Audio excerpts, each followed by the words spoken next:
Hi everyone, we're hard at work on the next episode in our Resolve series at the moment. Ahead of this though, we wanted to share something extensive with you. This video is essentially a condensed IPSA professional training seminar on the Platonic form of the feminine. We've included 3 clips packed with information from Steve and Pauline Richards on this topic. Along the way, I've made all students anonymous and summarised their excellent questions and contributions. At the end, I've narrated a superb Discord post from Steve, illustrating the dynamics discussed during the runtime. Full timestamps, as always, are down below, so that you can browse at your leisure. If you're interested in joining us for professional training at IPSA, applications are currently open for our next intake of students. The website with all the details is linked down below. Just briefly, the Platonic form of the feminine is a term and model used and created by Steve and Pauline Richards, which in the context used in today's video is functionally equivalent to what Jung termed the Anima.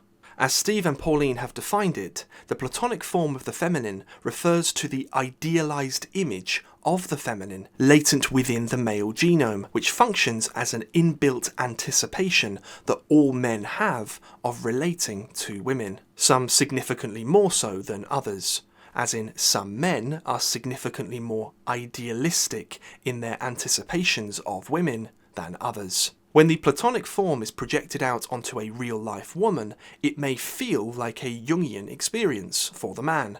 But, like with any projection, such a state always lowers consciousness, not raises it. Therein, the Jungian fantasy initiated by the projection reveals itself to simply be a distraction in and for the man, to allow the much more fundamental Darwinian, Freudian and Adlerian drives latent in both the man, but in this context, especially the woman, to rise to the surface. It's a critical dynamic to understand, especially for any man who has ever been influenced by Carl Jung's work. For those of you who would like to study this topic further, make sure to check out the following of our videos. Resolve Your Archetypes and Meta-Instincts covers a detailed look at the dynamic of Jungian inflation with regards to the form. Rebirth of the Feminine speaks on how the Platonic form can actually be emitted by a woman, sometimes, rather than it simply being a projection. And Resolve Your Anima and Animus covers the full ontology of how the form superpositions itself across our lives, beginning with informational monism and the Platonic field. Now let's settle into the seminar. You may remember that with respect to the Botticelli Code 1, an IPSA student who's not been around for a while was having some difficulties understanding some of the things that were represented in there. And the actual key to this is understanding what representation is and what it isn't. And we've already covered today how these things form, sometimes in compensation for the attitude that the ego has, and at other times it can mimic or inflate the ego's position and reflect back to it as a kind of a deep structure complex representation issues that we have.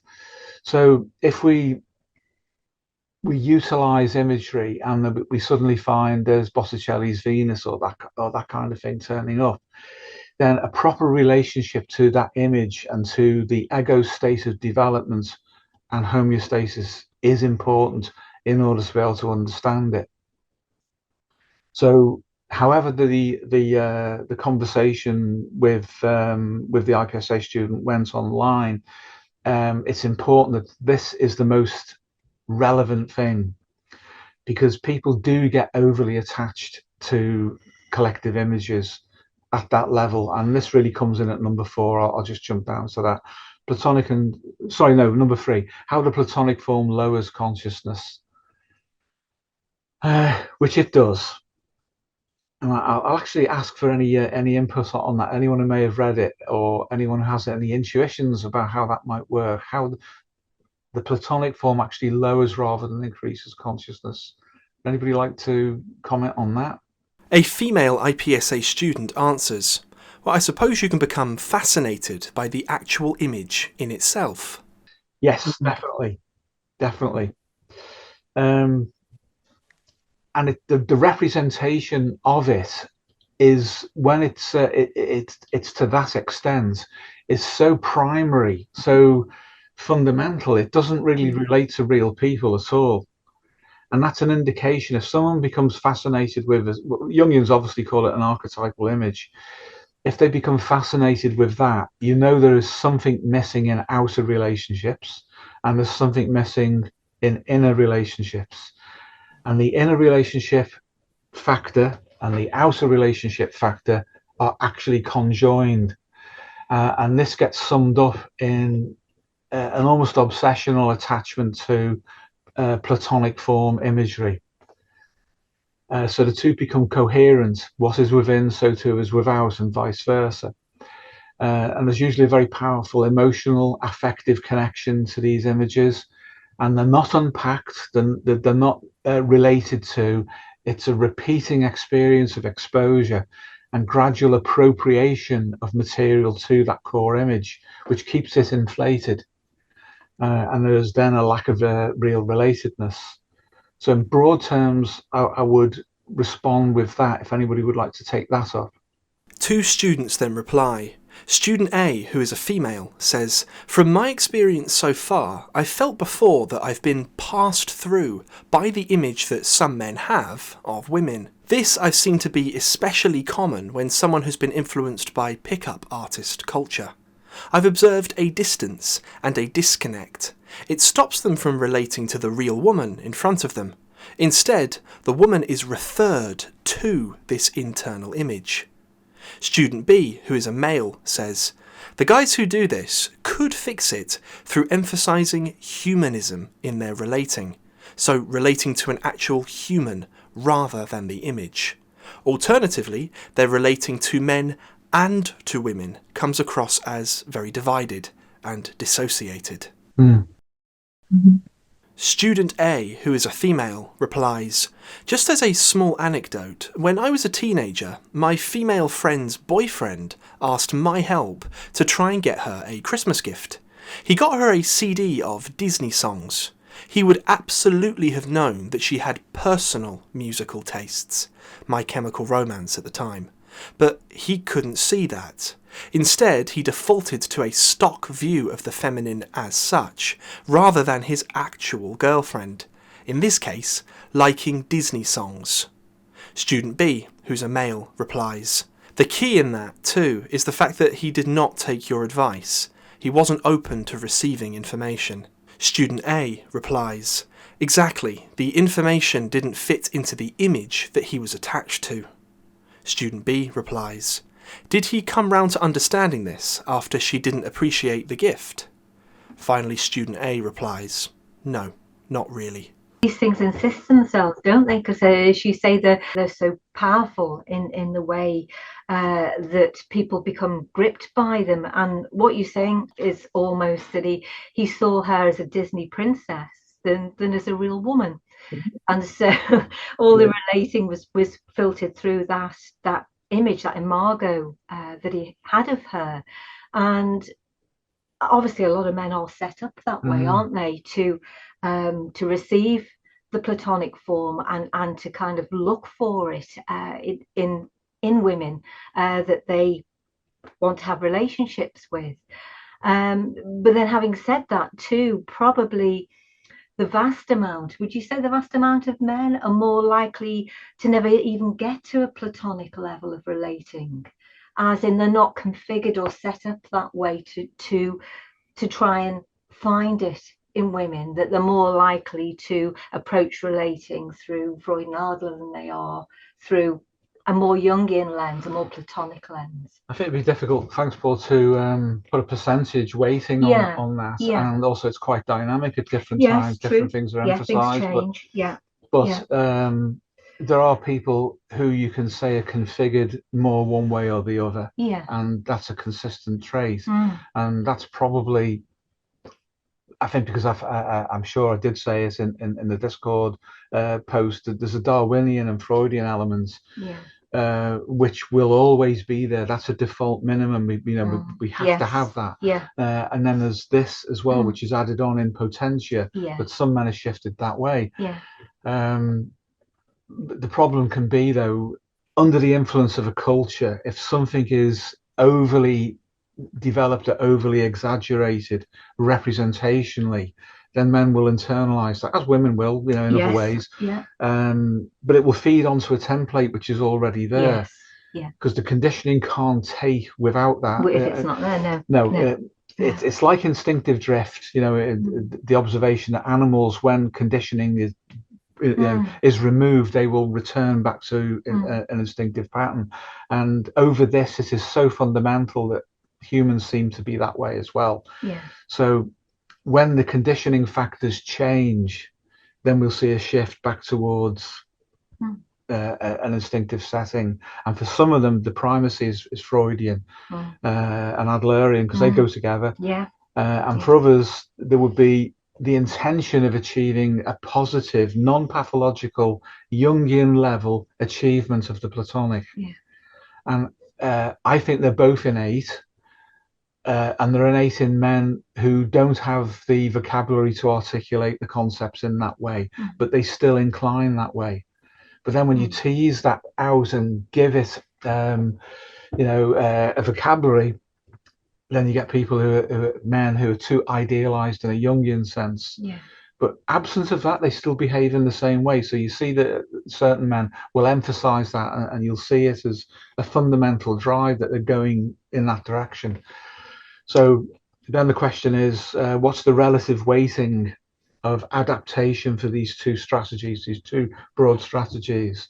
And that's at a biological level. And then if you want to pursue that into depth psychology and beyond, then you get more of a picture evolving for the Platonic side, should we say, and the positive Jungian side, which seems to add itself onto or be an alternative to biology that confers other kinds of advantage. And then you have to say, well, what advantages are they? And it seems to be drifting towards consciousness as such being actualized in a specific direction, with no kind of Richard Dawkins, reward for that. It seems to be independent of it.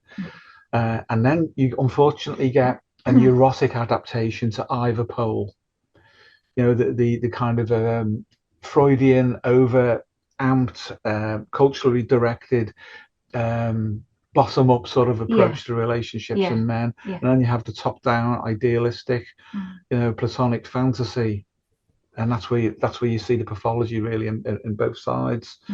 But to go back to the idea about the Platonic form lowers consciousness, it does, because it pulls people away from immediate relating into an internal image, which has become inflated by connection with it, to the point where the ego looks for correspondences in the environment to satisfy the internal image, and then it projects over them. This is basic psychodynamics, of course.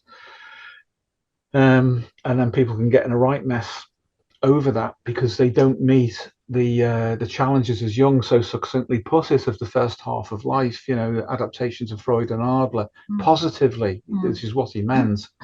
Because without those positively achieved, at least in understanding, even if not an actualization, you can't move on to a positive Jungian relationship to the transcendent or to the Platonic. And of course, to achieve that is going to be rare. It's not necessarily ideal in that ordinary sense. It's because there are so many different ways of achieving a meaningful life and a lived adaptation, but they seem to be fundamentals. I guess the best way to understand these concepts fully is to literally work with them. I mean, I think you guys have worked or are working with other couples. Would I be right in saying that? Do you have some experience of working with couples? Student A replies, not yet, but it would be nice to get some experience of that. It will come. It will absolutely come.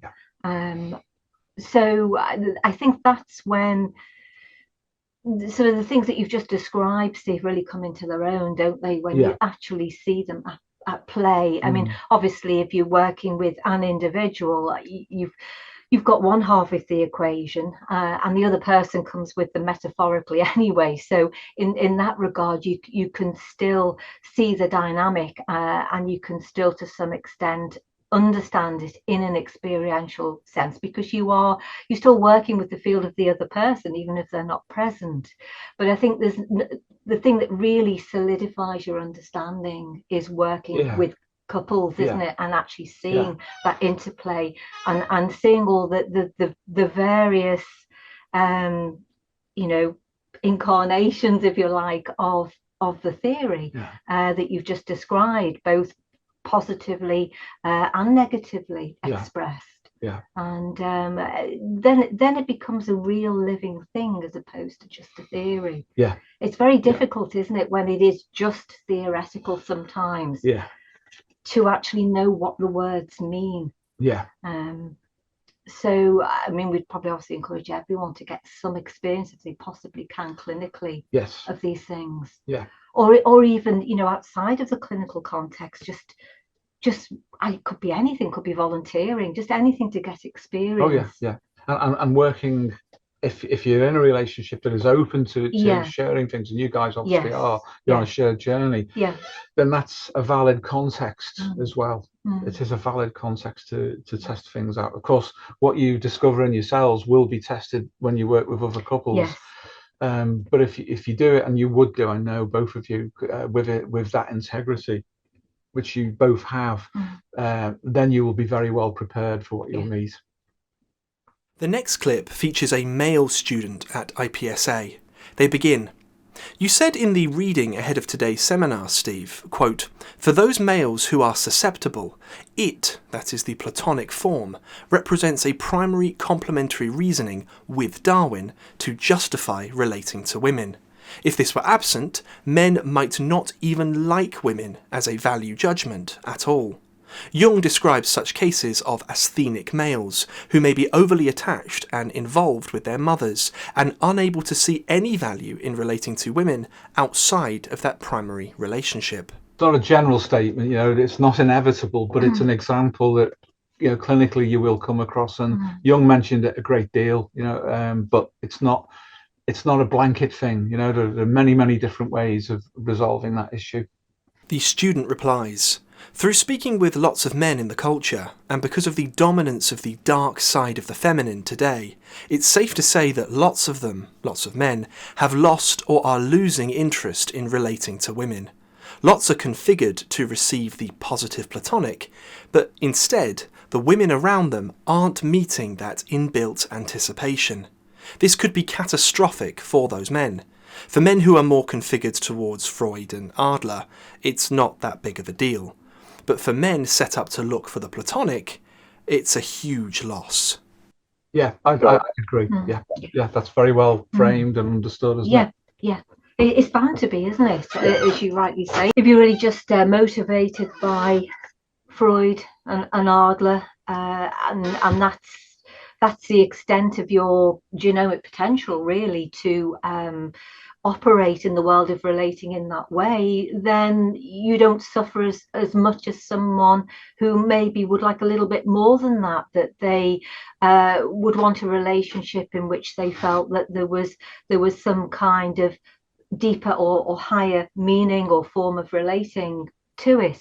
So yes, absolutely, I think it is harder for men who are configured in that way, without a doubt, and particularly, as you say, because of the way that the culture is set as well, because the tendency for men who are configured like that is obviously for there to be more potential for disappointment as well, when the image that is attached to so closely and the experience of real women don't match, then yes, of course, there is a difficulty there.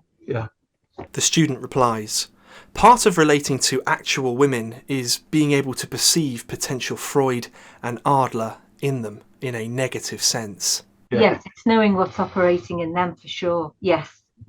The student replies, "It's almost as if you could wish that you could unsee it." But in a way it's better to see it than not see it, because to not see it means that you are still fascinated by the Platonic image, in the sense that your consciousness is lowered. And so when your consciousness is lowered, you're not seeing the potential dangers or pitfalls in relating to a woman who might be set up in that way purely for Freud and Adler, and there's likely to be little else in the way of development down the line. So whilst it's not nice to have to see that, to see things as they really are, it is protective as well. Because the difficulty is when you remain fascinated and your consciousness remains lowered, that's when you're in danger of forming relationships with the wrong kind of women, I would say. Yeah. So when it says that he can't unsee it, yes, you're suggesting that's a solution, is to be able to see the whole picture. Definitely. Yeah. Yes. Yeah. Without necessarily having the wrong kind of attachment to the image. Yes. But whereas the one I was mentioning before, which is the fantasy of the fascination, means you do not see reality. Yes. That's a problem. Yes, it is. It is a problem. Yeah. Yeah. The awful thing is that Darwin's running all of this because it's so fundamental that, and I guess we have to use the present zeitgeist in the West because that's what we commonly experience, all of us, that the way for younger women in particular it's going is, it seems, for a lot of them, is to collapse into the fundamentals that would have been present in the Paleolithic before they were corrected for through a different kind of selective process. And what I mean by that is that there would have been very little progression. And this is, I know it's very unwoke, but I'm going to say it. There would have been very little progression beyond the Paleolithic had not men's capacity to select women in an idealized way forced women to shift in that direction to compensate for the other dynamic, which is very, very basic. So why has that been conserved? Well, the Freudian and Adlerian has been conserved because that satisfies Darwin. It's very biological, but it doesn't progress Darwin. So the Platonic element will come in, I think, when high value, I hate to use this expression, but it's common in the culture, higher value as a human being, higher value men make choices for women who meet that sort of ideal form. That will force a shift in how women actualize themselves. But once you get into its catabolic tailspin, then the progression is downward, and that's the direction the culture's gone in. But if decent men who are themselves of high value as human beings make selections based on that, it will force a Darwinian adaptation in women collectively to shift the other way. So when men lose faith in the Platonic completely, that will actually reinforce the collapse, because there's no need for women to actualize that representation within themselves. They can just be catabolic, and it'll drive men down too. There are other compensations latent in the culture which would be very unfortunate as a product of that. And one will be a cultural group of men who will not accept being treated badly by women and will force them to adopt a very regulated life. We can see this in the East. I'm sure you know what I mean, but that stops the dare I say it, catabolic degradation to its lowest biological level, but it doesn't improve it. It doesn't elevate women. It constrains them and makes their life absolute hell. But that's the only constraint that's likely to happen if collectively, not all women by any means, but collectively women drive themselves down into Freud and Adler. There'll be nothing left for them except extinction or regulation by a group of men who will not accept them doing that. This is why those fundamental dynamics have evolved through culture, because they do feed into biology. The student replies, "That hits home massively on an instinctive level. It almost sounds like, for men in that situation who have that positive capacity to healthily elevate women, to be selective towards them, they need to keep the faith and hold the line." Yes, because that kind of man will be a better alternative than the man who will forcibly regulate women at a level of essentially enslavement. of their nature. But if they collapse into narcissistic autonomy at a Freudian and Adlerian level, they will destroy themselves and culture as well, because that's what I was trying to say, that about men, if they don't make that selection in the positive direction, everything will shift back towards the Paleolithic, everything, and culture will collapse. And that's what's been going on in the West. It's quite clear. It's insane, the level of destruction, and it's going on right now, isn't it? Markedly in your own government there, in the final days of this outgoing administration, that they'd do anything. They generate a world war, global economic collapse of culture, everything. They'll do anything to retain power, but it's destructive. They will destroy themselves as well. And that, for me, defines evil. Evil will destroy everything, including itself. That's how you know that it's actually baseline evil. There is nothing anabolic that can come out of it, just sheer destruction. But that gives us the opportunity for the enantiodromia, and we need people who are ready for the change. The student replies, "For those good men who have the unfortunate experience of being abused by women, would the path to healing for them require a dissociation from the complexes which these experiences have engendered in them?" Really good points. I would say a reassociation should be the emphasis, as in a rediscovery of integration of the masculine nature in a positive way. Because the catabolism can't go on indefinitely, because it will destroy itself. And it's going to be difficult, obviously. I know you'll know this better than me. You live in the US. It's bad here too, but there are indications that some of the catabolic actors at a political level are sensing that history is changing and not on the right side of events. If Hollywood changes, if it does, that's a huge indication that what's gone before has been finished, has been broke. And there are signs of that's beginning to happen. The representation, the forcible representation of popular culture in the catabolic direction, if that reverses, it's over. At that point, the enantiodromia is firmly grounded. Everything else will follow. But we're beginning to see the political actors changing, shifting sides, moving more towards the pendulum's shift. And it will be difficult, because this other lot are going full bore insane. But hopefully we'll get through this.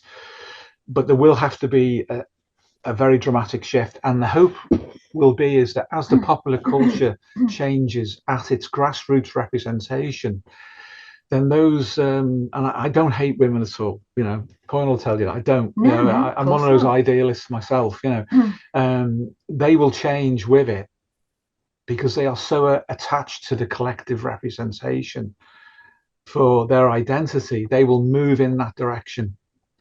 And at that point, it'll be like coming out of a cult or waking up out of a nightmare, and they'll probably start to deny that they were ever like that.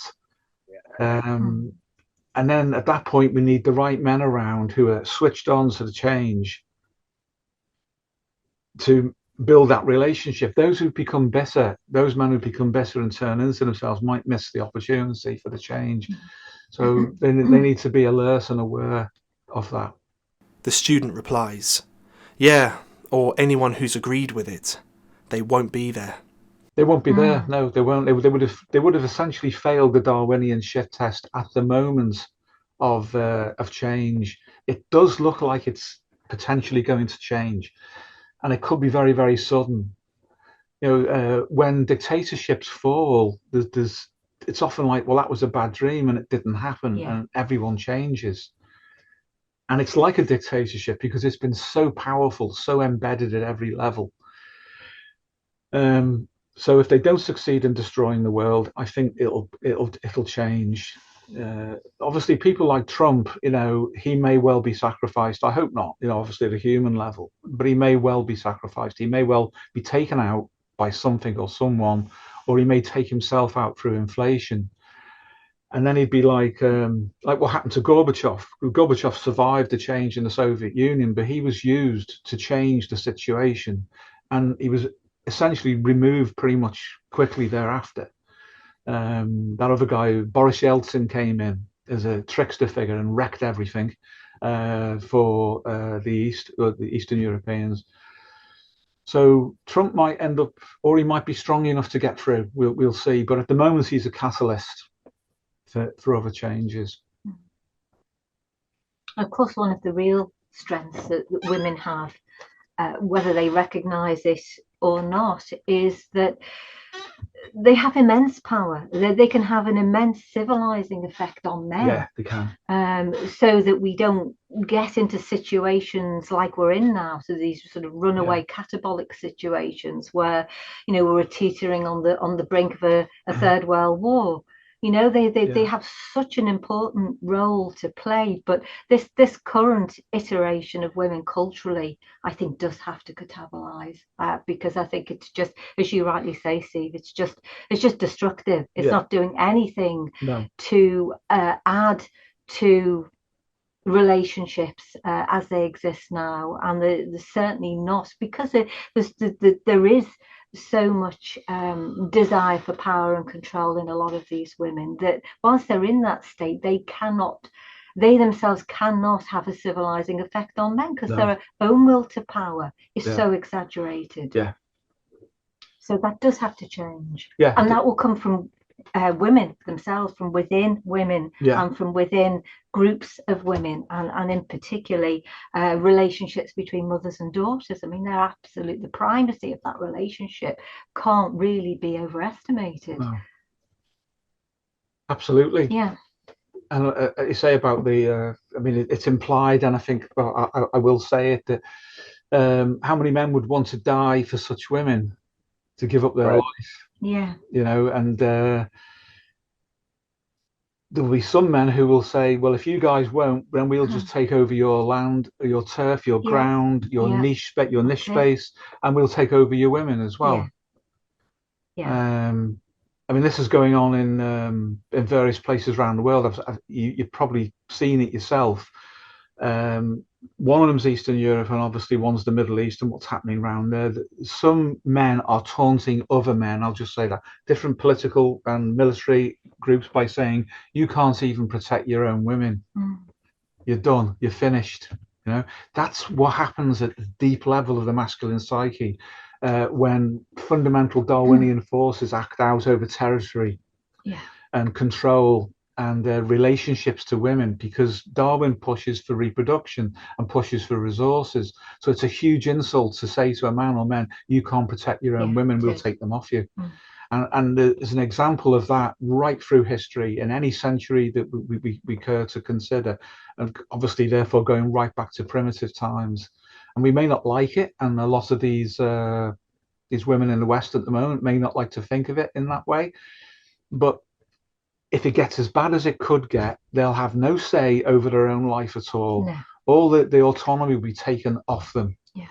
And that will be absolute hell, and it would have helped to bring it on themselves by neutering their own men. You know, men don't want to be giving their lives for, you know, posh handbags, foreign holidays, big houses. You know, it's character. You need to be finding what is the fundamental character of a particular woman that you happen to relate to. That's where the longevity is.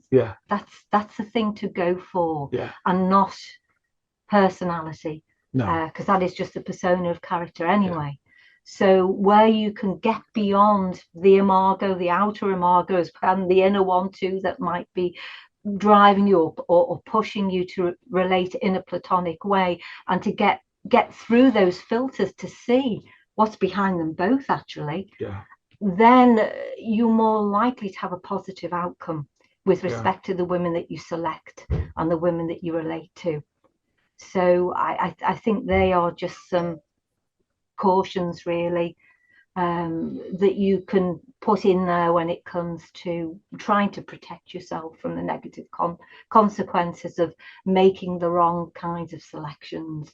And given that we're in this very, very narcissistic culture. They're the kinds of things they're the red flags, really. Those kinds of things to look out for. Women who are into those kinds of compensations are probably best avoided. Yeah. And that, I guess you could say that really reduces things down in terms of who you might select. So in that sense, it kind of makes things a bit easier. It's like, well, anyone who fits into that category, just move out of the way straight away, and make sure that you know what it is that you're reaching into.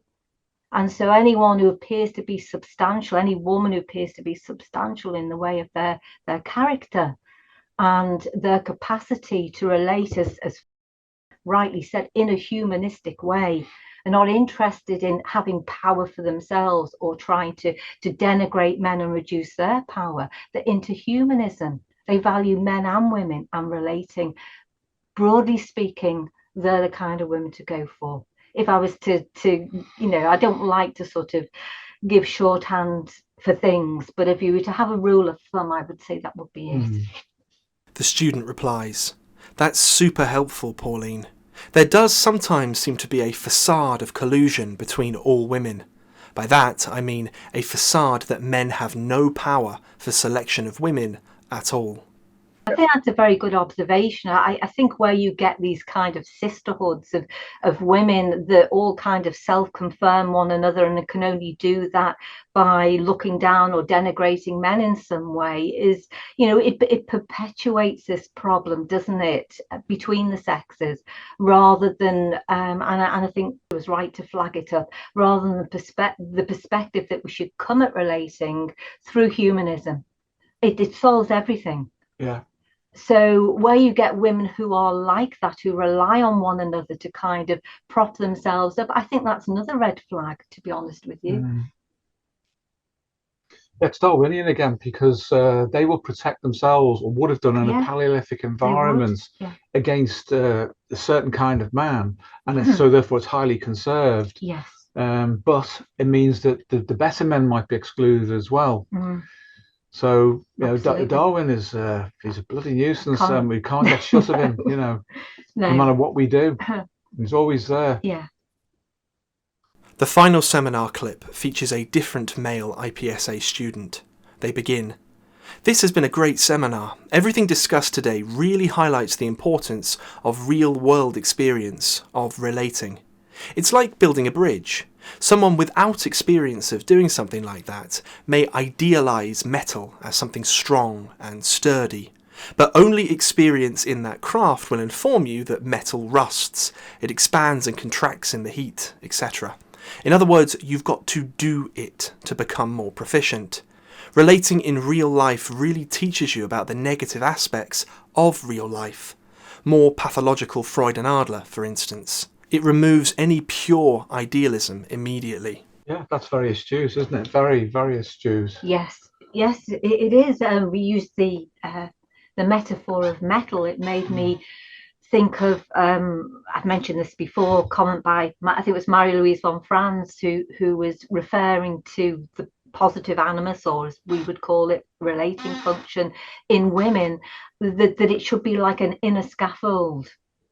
So it should be inside and not projected outside, in the sense that women should then use that in an Adlerian sense to be aggressive and to relate to men in an aggressive way, that they should use that as for inner strength, like an inner core of steel, if you like, from which they derive their own feminine strength and worth. And as much as I probably wouldn't agree with Marie-Louise von Franz on lots of other things, I agree with her on that, really, insofar as the metaphor goes. I think it's a useful one for women, and it just allows them to get that perspective on how they should use that side of their nature productively. And I think when they do, everything improves. Relating across the board improves. The student replies, "When you see an integrated and experienced person, man or woman, they exude a kind of stability. Under the surface, their experience is what drove their life to get them to that point of integration. I've seen people like that be confronted by someone who's filled with complexes, or consumed by the cultural catabolism. They tend to throw complexes at them, in frustration that the other's stability is not confirming their own unconscious narcissism. Experiencing human nature in all of its forms allows you to see the signal, minus the noise. Very well stated again. Yes, yeah. Very good insights. Yes, yeah. Of course, the more inner stability you have yourself, whether you're a man or a woman, and obviously that's to do with how you relate to yourself on the inside, the less you're likely to be agitated or to become reactive to complexes that might be coming at you from other people, whether it's within our personal relationships or whether it's happening to us clinically. That's important. It's important for ego strength. It's important for the prevention of psychological infections, which can obviously, if they intrude in a clinical situation, can interfere with rapport. They can interfere with essentially the outcome, the progress of therapy. So having that inner core, that relationship to yourself in the right way is so important, professionally, isn't it, and personally. Yeah. They're very good, nuanced insights. Yeah. We really hope that you enjoyed those clips from the seminar. Now let's move on to a Discord post from Steve Richards, outlining much of the dynamics discussed. How the Platonic form lowers consciousness. There is a repeating phenomenon amongst many men, both young and old, who have not yet matured into a relationship with what Jung referred to as the Anima, that causes them to be fixated by a literal, idealised image of the feminine. Jungians, in following Jung himself, have elaborated this to such an extent that they have become assimilated to their ego's collapse into abstraction, by which I here mean a dissociation away from direct experience, into that of a virtual theoretical construct about direct experience. This is an entrapment that is easily anticipated and avoided if the latent but superpositioned intention of susceptibility to capture of the immature male psyche by the imago of the Platonic feminine is properly understood. The first step is to contextualise the ontology. The imago of the archetypal Jungian form, Plato, of the feminine is a field anticipation, so with telic intentionality, conserved by superpositioning out from the Platonic field through material, biological and psychological progression to compulsively attract reproductively driven biological males to mate and relate with reproductively driven biological females. Thus does Darwin, as the metaphorical representation of the efficient cause, conceal Plato. Ideally, in the literal sense, a Jungian level of transcendence, as in the positive form of the Freud-Adler-Jung equation, brings Plato out through Darwin, in the Jungian representation of relating as the unification of opposites, inner and outer, signified as individuation at the personal level, and also through relating as an individuation marriage. That this Jungian idealism can carry any suggestive effect at all, and it does for a huge bandwidth of men of all ages, reveals that it has dynamic roots contained within the decisive selective challenges, represented by Darwin and his brother Grimm, Freud. In those men for whom there is little or no apparent idealism of the feminine, what we can see is a pure Freudian and or Freudian-Adlerian configuration of their relationships to women. This at a minimum serves Darwin, as has been discussed in Jung to Live By videos, here on Discord, and in IPSA training seminars. In such cases, the latent Platonic patience behind Darwin's Freudian drive to gratify lust and reproduction is, if not in any given male in any given generation, then Plato and the positive idealism of Jung can wait. Maybe next time, in the following generation, or maybe in 100 generations, because there are always some who will satisfy Darwin, Freud and Adler enough to procreate potential for Plato and Jung to actualise sometime in the future. So we see the Freud-Adler-Jung equation operant in the world in both its negative and positive iterations, with the negative being the most adapted for Darwin, and the positive the most adapted for Plato. Darwin is indispensable, however.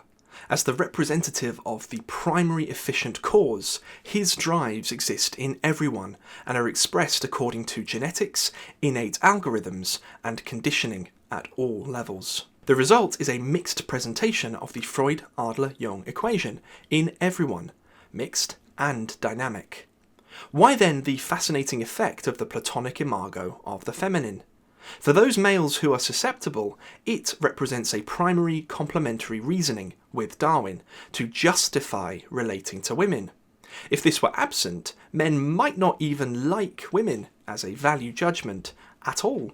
Jung describes such cases of Asthenic males, who may be overly attached and involved with their mothers, and unable to see any value in relating to women outside of that primary relationship, and in so doing can't relate internally to their unconscious, or achieve individuation. Another adaptation that Jungians understand within themselves is the Lothario or Don Juan type, but this is probably better described in pure Freudian or negative Adlerian terms. Jungian levels of modelling tend towards fairy tale and mythopoetic symbolism, which can serve negatively to overcompensate for immaturity by elevating fantasy into a substitute for a real life. Unfortunately, it is typical of Jungians to see the pathological artifact of their own thinking as being the justification for it. The real danger for educated young men who have been exposed to Jungian theory and internet gurus is the replacement of real relating with what amounts to being a Jungian fantasy. The artistic worship of Botticelli's Venus, please see our video The Botticelli Code for more on this, is a common presentation of fantasy in young men influenced by Jungian ideas. In pure Jungian pathology, this representational form is projected out onto a woman, or women, and so in between himself and any real understanding of the feminine. Thus is he victim to a prematurely configured imago of the Platonic, which is tantalizingly beyond his reach to actualize, whether within himself or in relationship to others. Here, the Platonic form of the feminine actually lowers consciousness in the man. The challenge he thus must face is decisive for the configuration of his personality as the persona of his innate character. He must become mature. Whilst he remains attached through identification to fantasy, he will never achieve his full potential. The second and decisive step for such a man is to shatter the fantastical containing vessel of Jungian theory. Freud and Adler must be satisfied positively for there to be any chance of attaining Plato through Jung. Thank you from Steve, Pauline and I for watching today's video. If you're interested in professional training with us at IPSA, then we would love to hear from you. The link for all the details about our next intake of students is in the description box below.